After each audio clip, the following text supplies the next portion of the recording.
everyone. My name is Stephanie Spilka, and I'm the host of the Tech Incubator at Queens College interview series. Today, I'm joined by Alex Muir, who is the director of the Minuet Group. Welcome, Alex. It's really great to talk to you today. And could you get started by giving some background on yourself before you got started at the company? Great. My name is Alex Muir, originally from Queens, New York. Went to Flushing High School, then went to upstate New York for college at Cornell University, which is #1 in HR. And then went to work for KPMG and Ernst Young as a management consultant, focused on HR and business management for mainly banks and insurance companies. What type of business is the Minuet Group, and what services do you offer? Great. So we're mainly focused on HR advisory and business management. One of the things that we're really excited about is, creating a software called the Wow Network. Mahir, who, just went away for a second on the screen, he's an intern with us from the Boys and Girls Club. So we're very proud of that partnership. And he's been a tremendous help learning about what we're doing as well. Would Mahir like to say anything about the internship, like your experience or thing that you think would help? About the internship, first thing first, my name is Meher Abdeen. So like Alex says, I am an intern from Boys and Girls Club. Yeah, basically when I was intern, I wasn't interested in it first, but then when I really think about it, that if I take this internship, it will give me an experience and it will give me an extra skill in future. I might need this. So I'm really grateful for the internship at this point because I'm learning so many things about stuff that can help me in the future. Thank you for contributing. So, Alex, back to you. What kind of mission or mantra does your business have? So we're all about behavioral change management. HR is dealing with the world of people, and business is dealing with the world of people. And a lot of that is getting people to change behaviors. And that requires a pretty structured process to get people to do that, right? Whether that's, you can say the 3 Ps, the people that you have in place to lead that change, the processes that you have in place for individuals to follow or workforce to follow, and the product, right? Whether that's a technology product people are going to use to make that change. Do you have any person or experience in your life that serves inspiration for you? I would say there are a couple. When I was younger, the first entrepreneurial person I thought of, and didn't even think about it that way, but it was a guy named Percy Miller, founded No Limit Records, sold 100 million records, or most people know him as Master P. And for whatever reason, in junior high school, I started a candy selling business where I pretty much, I guess it was entrepreneurial. I convinced other people to, put up money and get their candy or bring candy from their home.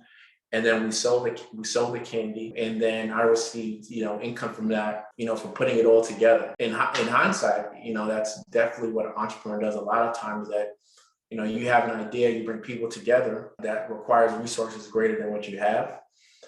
More recently, I think the people that inspire me are Vinod Khosla from Khosla Ventures. He's an Indian immigrant who came to the States and created some big technology companies. And he's a person who definitely believes in doing things of consequence, ideas or businesses that are going to make a really big impact. That's a big inspiration. Someone I always kind of go back to his video. What attributes of yourself do you consider to create success within your business? Persistent and definitely, just following up, right? I think it's 2.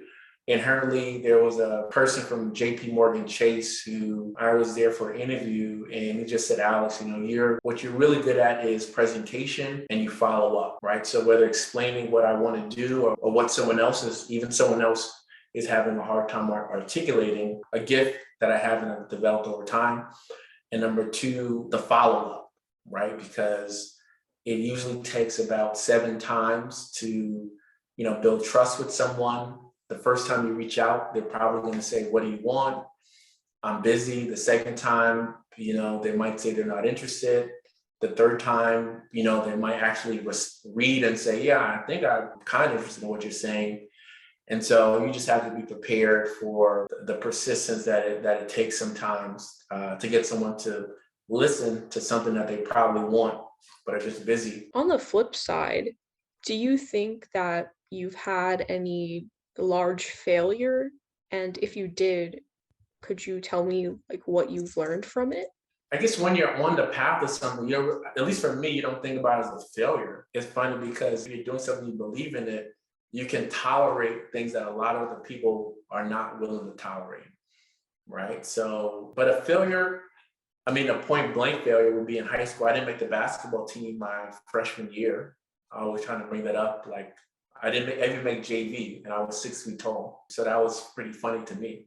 Not at the time, but it's kind of comical. But what I learned from that experience is that you can actually make a big impact. I found a coach, a professional basketball coach, actually, to train me for free. He saw me practicing and agreed to help me. What I learned from it is if you're trying something, someone's going to come along and eventually say, hey, I recognize what you're trying to do.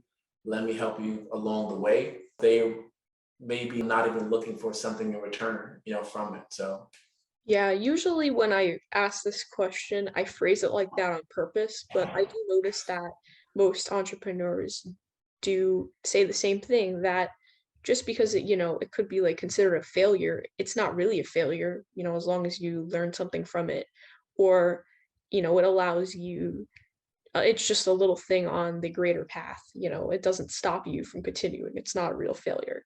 But thank you for sharing. not to evade the question, but there are definitely times where I've gone out of my way for meetings and you think, oh man, if I get this person's attention, I'm going to come in person, I'm going to fly there, they're going to see me, and oh wow, they're really going to be impressed by all this work.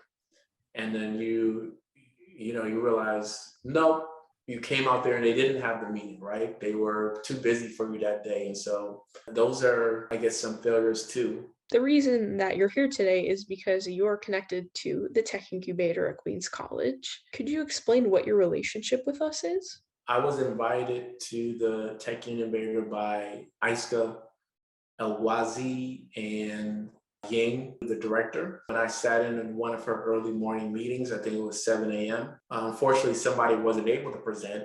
And it was my first meeting there. And I said, well, I have a pitch deck that I'm ready to present. And I think the audience, was receptive to it because I just had my, presentation ready. And from there, Ying has provided introductions to other people. So I'm in the HR software space. We're creating a product that is called the WOW Network that tells you the diversity of your network, your professional network, and inclusion, provides you with a recommendation of your most meaningful relationships, like your mentor or your mentees. And then 3, a calendar feature to make sure those are on your calendar and holds you accountable.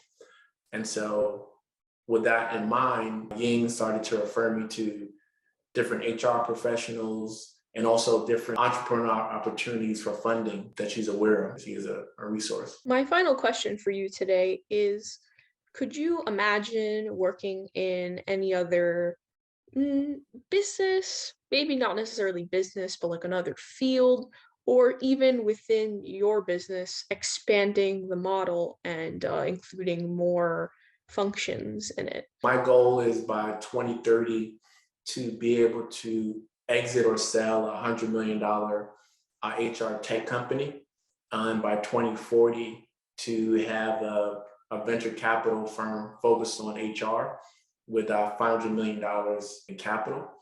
And so, those are some long-term goals that I have for myself, which will, be how I hope to expand or evolve. Thank you so much again for joining me today, Alex, and sharing your goals and information about your business and yourself. It was really cool hearing about everything. And also thank you, Maher, for joining us as well and sharing your intern experience. It was really a pleasure speaking with you both, and I hope you have a great day.